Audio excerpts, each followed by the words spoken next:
What is going on, everybody? Hope you're all doing well. Welcome back to more esports talk. Another group, another board, another federation out there is trying to enter esports, and they've done so in the form of the Global Esports Federation, short for Jeff, or I guess Jeff for short, and no one knows who most of these people on Jeff really are. Yes, we'll discuss their goals in a bit here, but yes, the backlash out there has been immense from players, creators, even owners out there, and key figures in the esports community who are all questioning the same thing. Who the heck are any of these people, and why are you here in esports with the Global Esports Federation? Well, at least they are here, and we'll discuss their goals, like I said, in a minute. But first, let me show you guys their innovative, creative, unique video as to why they are here in esports. Goggles on, here it is.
So if you guys could not tell, it seems their strong focus will be VR.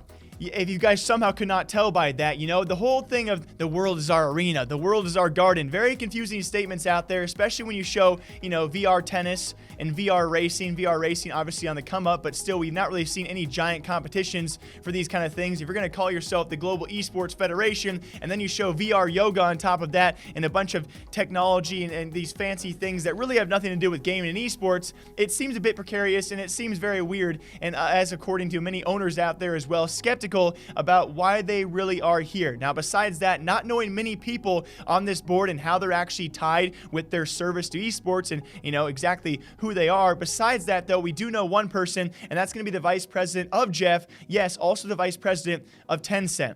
And right when I say that, if you guys are podcast listeners, it scares me a bit, but it does give this a bit more backing as to maybe some legitimacy and some possibilities of working out. Besides that, though, none of these faces, really curious, especially when it comes to background details of who these people are and exactly how they have served esports and gaming. Hopefully will come out soon in the future. As of right now, though, we know that Jeff is tied to Tencent in some form or another, which to me gives it some backing and certainly some possibilities of actually working out in some form or fashion. We have seen many groups out there, many federations, many boards like this that really have not established too much ground in several different esports. Yes, they're slowly making their way around. They're slowly making, hopefully, some changes to individual esports. When it comes time for a global head of all of these things, it seems like a very large task. And very lastly, when it comes to establishing their goals, they actually do, you know, kind of pique my curiosity, I will say. If this does work out, they want to kind of globally regulate all esports, more guidelines, more standards, I imagine more standard rules across all these esports. Their second point, I would say most importantly,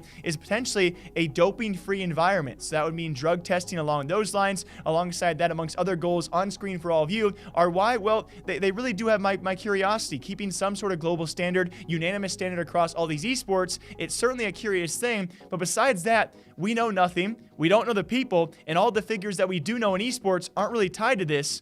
So is it going to work? I have no idea. It seems to be a very strong focus as well on VR. You know, they didn't show any clips that I was expecting to see when it comes to League of Legends or Overwatch or CSGO or Rocket League or all your top esports out there. It really baffles me that nothing was shown besides people putting on their VR headsets. And we do imagine, though, and what we've heard from behind the scenes as well, VR and AR could be the future of mainstream when it comes to Olympic esports, because esports in general have been not selected for upcoming Olympics, I should say, but VR, AR are definitely speculation for 2022, I do believe. But besides that, there's a very strong focus on that kind of reality, and I'm very curious where this will go in the future. Do you guys think it will succeed? If it does, though, it certainly brings some very curious goals, which I hope do come to fruition. We've already talked long about the anti-doping kind of thing when it comes to Adderall, and so I hope there's more on this in the future. Will it ever work out? Let's find out for 2020. Until then, guys, hope you guys all enjoy the new year, and until then, I'll see you guys back here sometime soon.